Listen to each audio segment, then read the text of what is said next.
No programa de hoje, a gente tem a honra de receber o médico veterinário Edson Magalhães. Tudo bem, Edson? Tudo bem, Jamil? Como é que você tá? Tudo bem, tudo bem. Edson, muito bem-vindo ao Sinocast. É uma honra te receber e bater um papo aqui contigo hoje. A honra é minha, obrigado pelo convite. Ansioso aí pelo bate-papo. Show de bola, show de bola. Edson, antes de mais nada, a gente quer te conhecer um pouco mais, nossos ouvintes aí querem saber um pouco mais sobre, se tu pudesse contar um pouco do teu background aí, como que tu chegou, eu costumo dizer assim, desde quando tu viu o primeiro suíno, seja em livro ou ao vivo, até tu chegar hoje, teus dias de hoje na suinocultura. Costumo brincar também que é quando a gente não sabia o que era leitor, o que era matriz, qual que era a diferença. É, né? Mas, cara, meu pai, ele trabalhava numa empresa dando assistência na área comercial com suínos e aves, e isso meio que me motivou para ir para veterinária.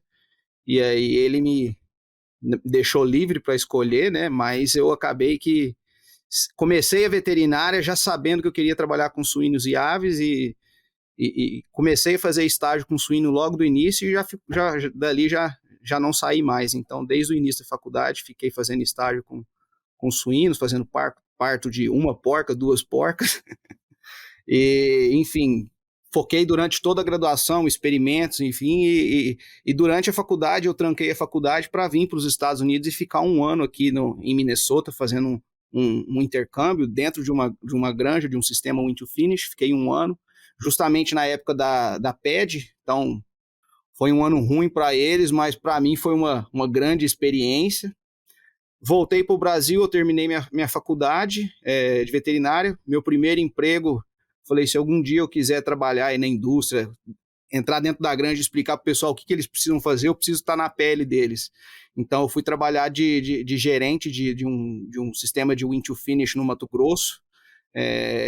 Depois, eu tive a oportunidade de trabalhar como gerente estava gerenciando 3 UPLs em Brasília.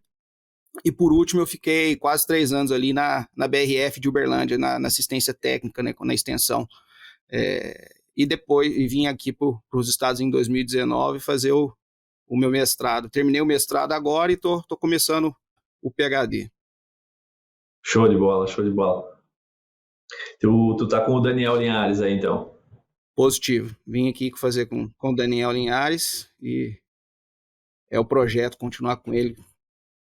Legal, legal. Não, muito legal, muito legal. E enquanto tu comentava, assim, eu realmente pensava sobre essa trajetória, né, de às vezes fugir um pouco do padrão da trajetória do veterinário que gosta de animais, entra para fazer o curso e se forma e trabalha, né? Acho que esses desvios no meio do caminho aí são o que fazem a gente ganhar nosso cérebro e as nossas experiências ganharem corpo, né?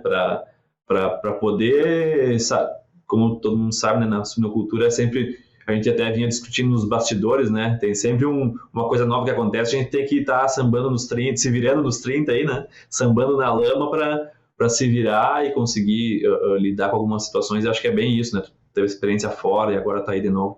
Muito legal, Edson. Edson, eu acho que a gente pode começar a falar sobre o nosso principal tema aqui de hoje, né? Eu li até um dos teus trabalhos, né? De alguns que tu já publicou, e acho que aí a Iowa State, ali do grupo do Daniel, que tu faz parte, é referência em trazer informações práticas em cima da sanidade. Não simplesmente explicar uma doença, mas simplesmente trazer mais praticidade, né, para a epidemiologia em geral, trazer uma informação prática a campo. E o tema que a gente vai conversar hoje aqui é como que a saúde do rebanho pode influenciar e como e quanto ela influencia a mortalidade do desmame ao abate, né? Basicamente é o nosso tópico de hoje. Mas eu queria ouvir de ti, obviamente, né? Vocês têm acesso a bancos de dados aí de grandes empresas e grandes bancos de dados. Eu queria ouvir de ti como que a gente faz para analisar esse tipo de informação? Como que tu pega lá diversos fechamentos ou de lotes ou diversas outras informações de lotes ou de granjas e transforma esses dados em uma informação, uma recomendação? Então, Jamil, eu acho que a primeira coisa é você ter um banco de dados estruturado que vai integrar as diversas informações e vai limpar, porque hoje, se você pegar um sistema de produção grande, ele vai coletar diferentes informações de diferentes fontes e ele vai armazenar essas informações diferentes em locais diferentes também. Então, muitas vezes, quando a gente vai usar os dados, a gente está usando dados separados. Então, o diagnóstico fica num lugar, dado de produção, normalmente eles têm um software que coleta dado de produção, parte de formulação de ração, enfim, que só a componente nutricional fica em outro. E quando você vai analisar qual foi o fechamento do grupo abatido, se você quiser olhar aquele diagnóstico específico ou aquele manejo que ocorreu, essas informações não estão integradas. Então, o que motivou a gente a trabalhar com isso aí essa desconexão, vamos dizer assim, de dados, e os dados já estão disponíveis. Então, a gente fala muito nesse, né, é um hot topic o tal do Big Data, e a suinocultura nós temos muita Big Data. O problema é ela estar dispersa, né? Não está conectada. Então, a primeira coisa, respondendo a sua pergunta, a primeira coisa é a gente conectar esses dados. E como a gente fez isso no nosso trabalho, a gente conectou a nível de grupo abatido, que a gente chama, né, de close-out, ou de fechamento de lote, de terminação, e aí tentar integrar para cada grupo específico tudo que aconteceu na vida desse grupo lá atrás, desde a UPL, enfim, com parte diagnóstico, parte nutricional, de manejo, infraestrutura, produtividade, enfim. Aí depois que você tem isso, a gente começa, vamos dizer assim, a brincar com os dados e tentar entender o que está por trás. Interessante. E até eu tinha notado aqui, eu preciso perguntar para o Edson como é que é o processo, né, de tu fazer, eu acho que até já faz um link com esse comentário do processo de analisar o banco de dados, e é muito de como esse dado é coletado, né? Tu falou aí deles estarem desconexos, né? E aqui, por exemplo, a gente trabalha mais com experimentos, né? Então, testes, né? E a gente propõe o experimento para ele nos dar as informações. Eu acho que é muito importante, né? Porque tu imagina, vamos pensar aí uma empresa, uma grande agroindústria brasileira ou americana, quantos dados são gerados diariamente, semanalmente, mensalmente, que no frigir dos ovos a informação que a gente precisa estar aí, né? Só que a gente tem que dar uma cavada, uma organizada ali. Eu acho que é sensacional esse trabalho que vocês fazem. E como que é o processo, assim, por exemplo, como que vocês... desde conversar com a empresa, desde estruturar os dados, desde colocar eles em um banco que seja útil, esses dados? Jamil, a primeira coisa que tem que ter, e aqui nos Estados Unidos isso é um lado positivo, é a disponibilidade do parceiro, do sistema de produção, de querer isso, entendeu? Então, eles, lógico, respeitando toda a parte de confidencialidade de dados, mas de disponibilizar os dados e a gente, com isso, começa a montar os processos. E aqui o pessoal, eles têm muito disso, principalmente com a universidade, eles têm essa confiança, essa relação muito próxima. Uma vez que você estabelece isso e vai iniciar o projeto, a questão de ter acesso aos dados pode ser via servidores dessas empresas. Um exemplo desse projeto meu é a IL Select Farms, que é o quarto maior produtor agroindústria aqui dos Estados Unidos, tem quase 250 mil fêmeas, e liberaram praticamente todos os dados nesse projeto, essa confiança, e eles deixam a gente divulgar isso, a gente tem, lógico, a gente conversa com eles o que a gente vai divulgar ou não, mas tudo, por exemplo, que eu vou falar hoje, o que eu publiquei a gente teve um acordo antes. E quando você tem acesso aos dados, que é por meio de servidor, ou alguns dados vêm de planilha de Excel que você tem que baixar, quando você tem acesso, a primeira coisa é montar a história, né? Que é o tempo, que seria de UPL, creche, terminação e abate. Cada um desses componentes vai ter uma diversidade de dados para cada uma dessas fases, e muitas vezes os grupos, né, os fechamentos de lotes, um grupo, normalmente ele pode ter vindo de várias origens, então de 2 creches, ou aquela creche veio de 2, 3, 4 PLs. Então a gente tem que fazer todas as conexões, e um componente crucial nisso aí é a parte de movimentação de animal. Então o sistema de produção ele tem que ter uma rastreabilidade grande de cada carreta, vamos dizer assim, para a gente entender a origem e destino.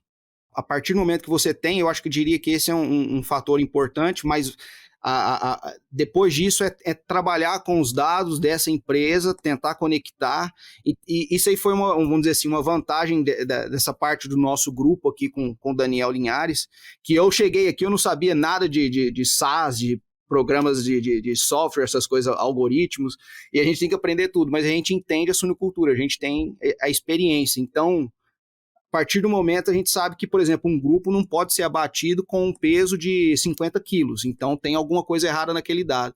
Então você tem que trabalhar com os dados dessa empresa, vou dizer assim, é bem específico para cada sistema de produção e ele vai mudar ao longo do tempo. Então a gente cria algoritmos aqui usando o software para toda vez que a gente receber o mesmo tipo de dado, a gente só roda o algoritmo e ele vai integrar esses dados. E vai gerar alertas também quando tem alguma mudança, alguma coisa, que é para a gente sempre estar checando, fazendo a validação. Muito bom, não, muito bom. Eu acho que tu tocou na peça-chave aí, que é esse compartilhamento de dados das empresas, né? A quarta maior empresa americana aí compartilhando os dados, eu acho que só tem a ganhar, né? Eu acho que esse é um aprendizado que a suinocultura brasileira pode pegar, né? Porque eu vejo a mentalidade da escassez e a mentalidade da abundância, né? Se tu compartilhar alguns dados teus de produção, isso não vai te tirar talvez zero vantagem competitiva, né? Vai mudar em nada a tua vantagem competitiva, nem para mais nem para menos. Eu acredito que para mais, provavelmente, porque assim, tu vai alimentar uma universidade que é um cérebro grande aí com excelentes pessoas que vão traduzir essa informação que tu produz todos os dias e tu não sabe o que fazer, né? Senão a gente já fica muito imediatista quando a gente fala em sanidade, principalmente, né? Eu acho que esse é e eu tenho visto algumas empresas às vezes tentarem internalizar essa análise, né? E é muito complicado porque eu acho que isso não é o foco da empresa, né? O foco da empresa é produzir suínos de qualidade, alimentar pessoas e ganhar dinheiro, né? Então, acho que esse é o grande foco e às vezes tu ter isso dentro da empresa é muito melhor tu às vezes terceirizar, entre aspas, isso para a universidade, porque ajuda a universidade, ajuda a empresa, ajuda a suinocultura como um todo. Acho que é um grande recado aí que esses estudos que vocês fazem dão para a gente. Exato, pegando um gancho nisso que você falou, um testemunho, vamos dizer assim, um outro sistema de produção que a gente está trabalhando, que é a Ranor, que eles também deixam a gente comunicar que a gente tem essa parceria, eles têm mais ou menos 80, 70 mil fêmeas, e eles falam justamente isso, a gente tentou fazer esse tipo de trabalho antes, mas o nosso foco é produzir suíno, então quando você cria essa relação, que é exatamente o que você falou, cria essa relação entre um terceiro, que seria uma instituição de ensino, todo mundo ganha, eles vão ganhar, eles vão descobrir o que está impactando a performance dele, vão estar aprendendo a usar os dados deles melhores, nós vamos também estar aprendendo, e a suinocultura como um todo vai aprender, porque essas empresas, elas querem que a gente divulgue o que está impactando a produtividade, que pode ser que esse benchmark pode ajudar, né, todo mundo se eu sei que meu vizinho ali, que por mais que seja meu concorrente, ele está tendo impacto de 2% do agente de peers, por exemplo, então, o que você está fazendo de diferente se eu tenho 3, 4? Esse tipo de coisa que tem que ter. Eu acho que quanto mais a gente tiver isso, todo mundo ganha. Sem dúvida, sem dúvida. Eu até em alguns episódios passados do Suinocast, eu conversando com o professor Corbellini, conversando com a Jalusa também, eles mencionaram isso, né? Às vezes a gente fica muito preocupado em tentar abafar um caso e internalizar, né? Uma sintomatologia estranha, né? E às vezes... talvez às vezes mais vinculado a um ego, né, do que propriamente a esconder alguma coisa que seja uma vantagem competitiva, né? Não quero expor que eu tenho tal coisa. Mas eu acho que é bem isso que tu comentou. E, Edson, nos trabalhos de vocês, assim, falando mais agora, entrando mais nas causas sanitárias aí que impactam, vinculadas ao rebanho, que impactam a mortalidade pós-desmame, o que vocês mais viram, assim, em termos dos fatores, assim, que estão relacionados ao rebanho, à granja lá de porcas, que interferem na mortalidade pós-desmame? As causas, os fatores de risco. Jamil, de parte sanitária, a gente analisou alguns agentes, o que estavam acontecendo principalmente na fase pré-desmame, mas, assim, o principal que tem o efeito seria PIRS, a ocorrência de PIRS, e é um pouco meio que já esperado isso para todo mundo, né? E foi a grande questão também, a grande pergunta de quem estava trabalhando com a gente, qual que é o impacto de PIRS, por mais que a gente saiba, mas a gente não sabe medir até o final, até lá no frigorífico. Então a gente vê que grupos que foram desmamados de UPLs, que tiveram surtos recentes para PIRS, vamos dizer assim, ali nas 16 primeiras semanas após um surto, questão de mortalidade foi maior, mortalidade de creche, mortalidade de terminação. E também a gente teve maior, isso é um trabalho que eu vou até mostrar no próximo ASV, a gente teve maior proporção de carcaças abatidas leves, vamos dizer assim, eles têm um peso, então esses grupos que vieram, que provavelmente também consequência de average daily gain, de ganho de peso, né, de GPD. Mas a gente também viu questão de micoplasma estava causando, que eles têm uma classificação semanal aqui para os rebanhos, né, para PIRS, isso é bem comum e alguns sistemas têm para micoplasma, então eles classificam cada grupo desmamado por semana para esse agente, e a gente viu que grupos desmamados com status epidêmicos, vamos dizer assim, para micoplasma, eles tiveram 2% a mais de mortalidade, que a gente chama de win to finish, a mais do que os grupos endêmicos e negativos, que são as outras duas classificações. Outras questões que a gente analisa é a parte entérica, vamos dizer assim, um indicador para nós de que está acontecendo alguma coisa na UPL, seriam os PCRs, resultado de PCR da UPL, que a gente tem acesso a esse dado e a gente analisar esses animais até o abate, o que aconteceu, mas nesse aspecto a gente chegou a investigar, mas não viu tanta diferença, vamos dizer assim. O impacto é mais na UPL para esses agentes. Mas, assim, a grande questão, além da parte sanitária, seria a performance na UPL, né? A qualidade do leitão, que aí seriam outros indicadores também, que juntando tudo, a gente tem um pacote grande dessa fase. Que aí eu diria que é onde talvez mais se aplicaria uma similaridade ao Brasil, né? A qualidade do leitão como um todo, né? Seja o que impacta a qualidade dele, né? Fatores seja infecciosos como não infecciosos, isso, Edson? Sim, exatamente. Que, por exemplo, se você tirar o fator de PIRS, por exemplo, que quando a gente elimina, mas a gente pega aquele leitão que foi desmamado, e esses indicadores nós temos no Brasil, que foi desmamado com uma idade abaixo ali de 19 dias, que teve um peso, a nossa forma, ninguém pesa aqui leitão no desmame, mas a gente tem o peso da carreta, o peso médio do lote na creche, esses grupos com peso baixo também, idade baixa, alta mortalidade de maternidade, esses indicadores de que alguma coisa aconteceu na UPL e o leitão foi desmamado com a qualidade menor, esses grupos também tiveram maior mortalidade de que a gente chama de creche a terminação, de win to finish. E uma coisa de se esperar, vamos dizer assim, mas a questão aqui é falar o quanto que é a diferença no seu sistema, né? O quanto que isso está impactando. Para você tomar decisão, porque depois, lá na frente, isso pode acontecer de novo, esse leitão nessa característica, com essa idade, com esse peso, indo para essa creche, com essas condições, a gente já sabe que eles têm um histórico de ter 2% a mais de mortalidade. Então, às vezes vale a pena intervir ou não já agora, usando meus próprios dados para me te falar quanto que é esse delta, né, a diferença. E nesses trabalhos nos trabalhos de vocês acabaram avaliando só mortalidade ou também aquele animal que ele cai fora da janela ótima de peso, ou o animal que ele é removido, o que a gente chama no Brasil, né, um refúgio, um animal descarte, ou foi só mortalidade mesmo? Foi só a mortalidade. A gente, vamos dizer assim, foram só os lotes comerciais mesmo, e dentro de lote comercial, os leitões refúgios ou que vende para outro lugar, a gente tirou fora. Isso aí foi um próprio pedido da empresa. Eles queriam ver a mortalidade, vamos dizer assim, dos viáveis. Legal. Dos de boa qualidade. E o outro fator que a gente vem analisando é o frigorífico, né? Porque a gente recebe relatório para cada grupo de cada carcaça, individualmente, o peso, espessura de toucinho, olho de lombo, enfim, isso tudo a gente conecta. Aí, ao contrário, é pegar um fechamento e conectar cada indivíduo, sumarizar e voltar para trás nesse fechamento do lote da performance. Interessante.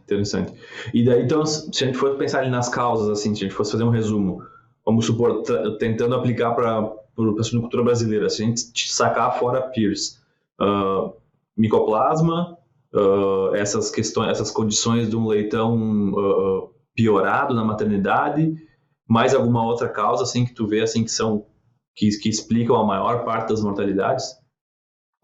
Essa questão da qualidade do leitão, pelo menos com o dado que a gente utilizou e tirando o Pearce desses dados mesmo, ainda assim foi muito impactante.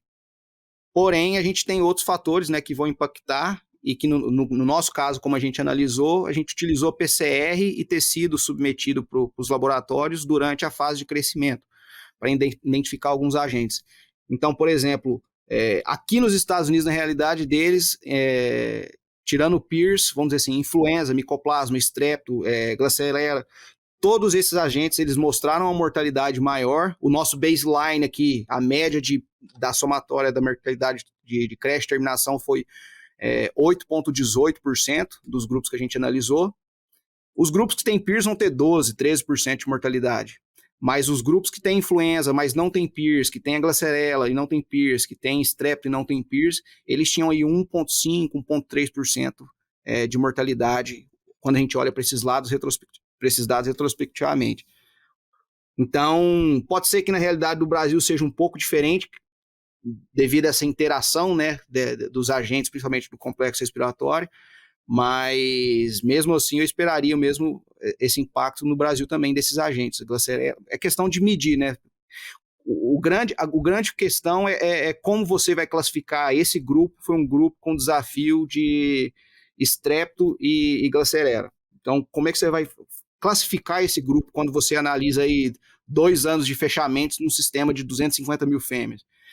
Para a gente fazer isso, a gente utilizou dados, acessou os dados do laboratório, coletou tudo e integrou nos grupos, para te fazer essa análise que eu te falei. Sim, sim. E se tu tivesse que me dar um número, assim, de quanto que a qualidade do leitão ao desmame explica a mortalidade, ou vamos dizer, o R ao quadrado ali, quanto que seria a qualidade do desmame explicando a mortalidade da creche terminação? Se eu fosse te falar antes de analisar, eu não saberia, mas aí, quando a gente analisou os dados desses 2 sistemas que eu citei, a gente viu um padrão aí do R-squared de ser de 65% ali, de % da mortalidade, ela é explicada por esses animais. E uma correlação que a gente fala, né, uma correlação dos dados de 80% ali, vamos dizer assim, praticamente 80%, vamos dizer, mas explicando retrospectivamente ali entre 65% e 70%. Então, eu diria que é uma fase que a gente espera que seja importante, que seja impactante, mas que em 2 sistemas grandes a gente viu essa alta relação. Então, a qualidade do grupo desmamado ela é altamente relacionada e preditiva também do que vai acontecer ali na frente. Então, sabendo as condições que esses animais são desmamados, a gente olhando para os dados de um sistema de produção e fazendo essas mensurações, a gente pode tomar algumas intervenções, né, saber quanto que vale a pena ou não intervir. Que a gente já tem o dado, é só questão de avaliar o quanto que realmente está explicando os leitões com essas características, o quanto que ele está performando, vamos dizer assim, lá na frente. É impressionante se tu pensar que eu gostava de falar uma coisa quando eu era extensionista e eu vi que isso se comprovou depois que eu comecei a fazer a pós-graduação, é que dificilmente, principalmente a creche, né, por ser a fase depois do desmame, dificilmente a creche ela recupera um leitão um grupo que chegou desmamado um pouco pior, né? É muito difícil, né, tu entre aspas recuperar e transformar esse lote, né? Então eu acho que tu vai pensar aí que 60%, 65%, 70% da mortalidade é explicada pela qualidade do leitão a desmame, só cada vez reforça mais, não tanto o foco em termos mais gente da maternidade, mas sim em gastar o tempo dos nossos funcionários atuais nas tarefas que dão aí 1% a menos de mortalidade, 2% a menos de mortalidade, às vezes deixar alguns detalhes de manejo de maternidade para trás e focar. A gente está cansado de falar isso. Eu quando me pergunto, eu falo assim, aumentar a idade, até porque eu estudei isso, né? A idade do desmame, aumentar um pouco a idade, foco na alimentação para a fêmea tem que comer bem, ou seja, pensar em ambiência e outros fatores que façam ela comer, e o colostro, né? E eu acho que a gente cuidar desses fatores aí, a gente já vai, segundo os dados de vocês aí, explicar e, consequentemente, reduzir, né, a mortalidade pós-desmame. E eu diria, Jamil, Se você discordar de mim, você me fala, mas assim, Não, vai eu lá. esperaria até que os dados do Brasil, vamos dizer assim, a parte de UPL explicaria ainda mais a mortalidade do que aqui nos Estados Unidos. Porque se você pensar aqui um surto de PIRS na creche, a gente viu o grupo com 40% de mortalidade por causa de PIRS na creche. E esses eventos estão todos dentro desses dados que eu analisei, entendeu? PED, PIRS, enfim. E algum desses problemas nós não vamos ter no Brasil. Então, aqui foram os dados que eu utilizei. Sim. Então, Não, eu concordo. esperaria talvez até maior Eu em acho que relação. sim. Eu acho que sim, Edson. E até interessante esse modelo de estudo seguir acontecendo, porque eu tenho visto no Brasil já mais consolidado e aqui nos Estados Unidos, conversando com sistemas, esse aumento da idade ao desmame, né? E quando tu aumentar a idade ao desmame, consequentemente a tendência é tu reduzir perdas e talvez alguns outros fatores vão pipocar, vão aumentar um pouco mais, né? A participação na mortalidade, né? Algumas coisinhas, a gente chama algumas bactérias meia besta aí que às vezes matavam o leitão, agora não vão fazer mais nem cócega, né? Então, acho que é interessante essa análise com diferentes momentos, né? A suinocultura atual e a suinocultura daqui 5 anos com algumas outras tecnologias que não só o aumento da idade ao desmame, né? E é impressionante quando você apresenta os dados ali para o pessoal do sistema de produção, porque todo mundo quer produzir, às vezes você fala de aumentar a idade ao desmame, mas tem aquela questão ali de baixar um pouquinho ali o desmamado fêmea-ano, mas aí a hora que o cara vê ali que aquelas fêmeas desmamando ali com menos de 19, que a gente analisa 25% dos grupos desmamados com a menor idade, e a gente vê aí quase 1% a mais de mortalidade, determinação, fora ganho de peso, outras coisas que a gente não analisou ainda. Aí a pessoa, vamos dizer assim, tá esperando, mas ela não esperaria que fosse tão ruim.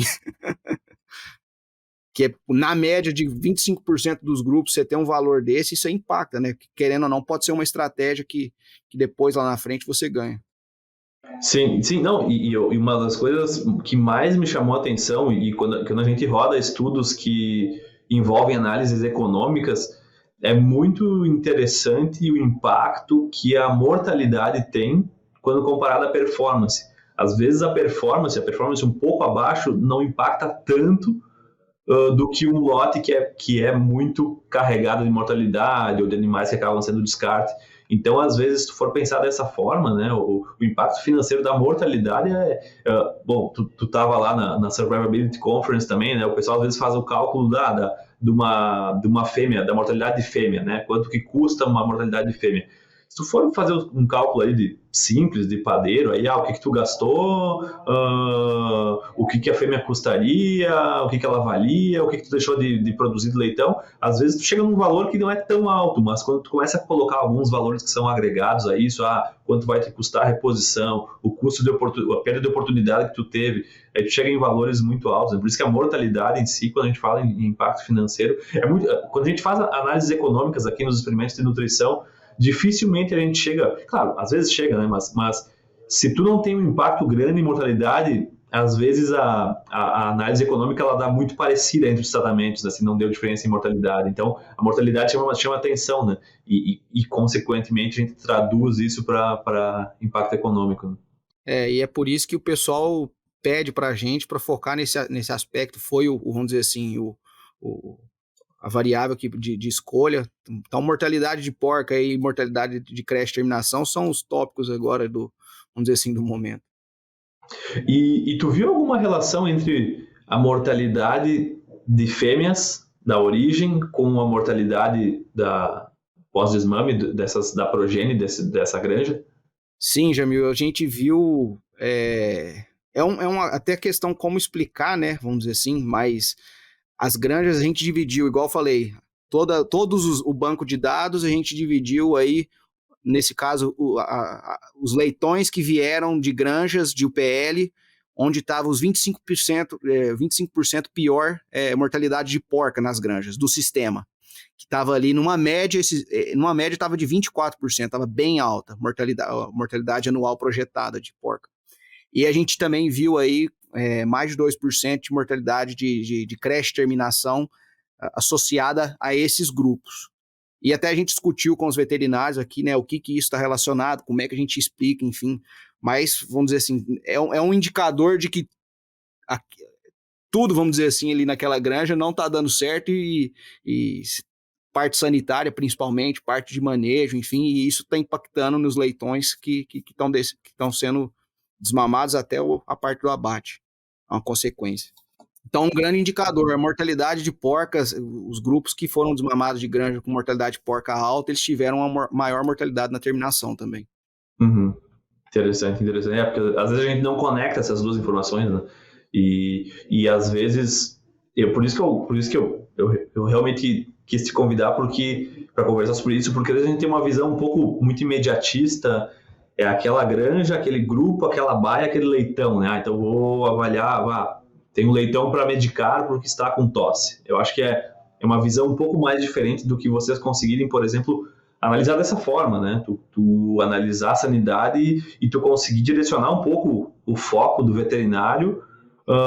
Não, ó, a gente tem essas granjas, as 25% granjas com maior mortalidade de fêmeas indicam esse aumento de mortalidade pós-desmame. Putz, a gente tem que focar, vamos passar um pente fino aí e analisar quais são as fêmeas que a gente tem que, entre aspas, focar, né? Tomar alguma atitude, qual seja a atitude, não sei, mas eu acho que o grande pulo do gato aqui é tu munir o veterinário de informações onde ele tem que focar o tempo dele, né? Porque, obviamente, que mortalidade tem em todas as granjas, mas existem mortalidades que são mais fáceis de salvar, entre aspas, e outras menos fáceis, e algumas que roubam mais dinheiro e outras que não roubam tanto. Então, acho que essa questão que esse trabalho de vocês traz, quando a gente analisa, quando a gente compara aí fatores de risco, né? A mortalidade das porcas impactando pós-desmame, né? Outra coisa relacionada a isso seria a quantidade de leitoa. A gente viu uma tendência também para grupos desmamados, vamos dizer assim, onde tinha mais leitoa que pariu vamos dizer assim, esse grupo, teve uma maior proporção de leitoas dentro desse grupo, também teve uma maior mortalidade de terminação, e não só isso, teve maior proporção de animais leves, de abatidos, de carcaça leve, que a gente chama.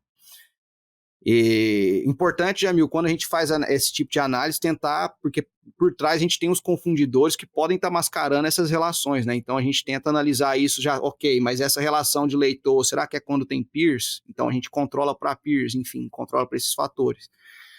Mas a gente viu qualidade do leitão e também a parte de performance do plantel da UPL, mortalidade porca, quantidade de leitoa, que provavelmente é tudo reflexo da gestão, vamos dizer assim, né, do que está acontecendo na granja.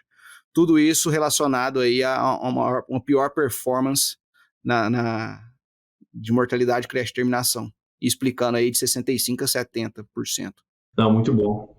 Não, muito bom. E eu acho que é bem, todo mundo que nos ouve, que frequenta a granja, tem aquela ideia na cabeça, né, aquela UPL que, às vezes é uma granja pouco já que já está com uma manutenção atrasada há muito tempo, não para funcionário, todo lote de maternidade tem diarreia, é difícil que o animal que sai dessa granja vai ser um Highlander na creche da terminação aí e vai ter uma mortalidade muito baixa, né? Acontece, mas é a exceção, né? Eu acho que é essa a questão, né? A granja, a UPL boa, dificilmente vai perder em mortalidade comparado com a UPL ruim, né? Que acaba tendo reflexo nos seus próprios indicadores ruins, né? Edson, esquecemos de falar algum ponto aí que falamos de causas infecciosas, falou leitoas, mortalidade de matriz, algum ponto que entrou no modelo aí como sendo um fator importante para a mortalidade pós-desmame? Não, Jamil, foram basicamente esses pontos, e foram esses que a gente focou também. Agora a gente está incluindo mais variáveis relacionadas à parte de fase de crescimento, terminação, para tentar achar aí os outros 30% que estava faltando para explicar a mortalidade, que alguns resultados preliminares a gente já vê o impacto da densidade no alojamento, né? Então um intervalo para você alojar também, tudo isso são fatores que demoram, diferença de idade, o desvio padrão do grupo, em parte de idade, o desvio padrão do grupo alojado. Então, tudo isso são fatores que estão impactando e agora a gente está colocando junto aí para medir e também ver quanto que é comparado com a parte da UPL. Não, interessante, muito interessante. E até estava pensando aqui, se a gente for tirar, claro, não é a mesma coisa, mas se a gente tirar o peers do modelo, uh, é exatamente, é uma análise perfeitamente repetível, né? Que pode ser repetida, que pode ser reproduzida nos modelos brasileiros, né? Porque a gente fala, mas o Brasil não tem peers, mas todo o outro resto a gente tem, né? A gente tem coli no pós-desmame, coli na maternidade, micoplasma, né? E eu queria ouvir de ti, depois desses estudos que vocês fizeram, Edson, o que tu entende, assim, talvez para agora, ou mais para o futuro, como o futuro das granjas, pensando em termos mais granjas livres, e quando aí eu falo livres, eu falo basicamente micoplasma, eu diria, num primeiro momento, e talvez livre de outras doenças. O que tu vê como a suinocultura, tanto americana como brasileira, movendo as suas correntes de encontro quando a gente pensa em granjas livres? Então, Jamil, eu acredito que isso aí não é inevitável e vai ser o futuro principalmente no Brasil. Aqui, principalmente a gente pensar em micoplasma, quando eu estava na indústria antes, aqui é diferente, aqui o pessoal sabe que pode eliminar micoplasma, então já tem as medidas, são bem parecidas com as medidas, com o protocolo que eles têm para PIRS, que você não precisa fazer depopulação ou repopulação, que basicamente estabilizando o seu rebanho, imunizando seus animais e também garantindo que na idade certa a exposição para as leitores que estão entrando, descartando os animais certos, com o tempo você consegue se tornar uma granja negativa para micoplasma e isso é viável. Então eu acredito que isso, principalmente usando o modelo daqui, o pessoal cada vez mais acontecendo aqui nos Estados Unidos, isso vai servir de modelo para o Brasil. Mas é uma cultura de também, eu acho que peers influencia nisso, que é de você saber o impacto desse agente na parte econômica, o pessoal tentar medir isso, entendeu? E às vezes no Brasil tem muita coisa acontecendo do agente, por isso que isso não estimula tanto você se tornar livre. Aqui é muito difícil o pessoal não saber o que está impactando a peers ou micoplasma e está impactando na realidade deles. Então, essa qualidade de informação, vamos dizer assim, da real situação do que está acontecendo, isso estimula o cara a tomar a decisão rápida. Ele sabe que ele está perdendo dinheiro ali, ele sabe que a vacina, com o manejo, com isso, com aquilo, mais o custo de um surto, tudo isso impacta em X. Então, vale a pena medir. E ele tem dados de outras pessoas que fizeram de forma acessível, igual eu comentei contigo, isso é comum, o pessoal, o Paul Yes, que é um dos que mais apresenta sobre isso, sobre esses programas de eliminação de micoplasma. Alguns trabalhos também na parte de universidade fez, o próprio Gustavo Silva fez uma parte dessa econômica de micoplasma. Então, todos esses fatores estimulam o pessoal a comprar a informação mais rápido e implementar. Show de bola. Eu vejo também de uma maneira que da maneira que a gente move a suinocultura ao encontro de uma realidade sem antibióticos e também sem óxido de zinco, a gente tem que pensar em algumas mudanças um pouco mais drásticas, né?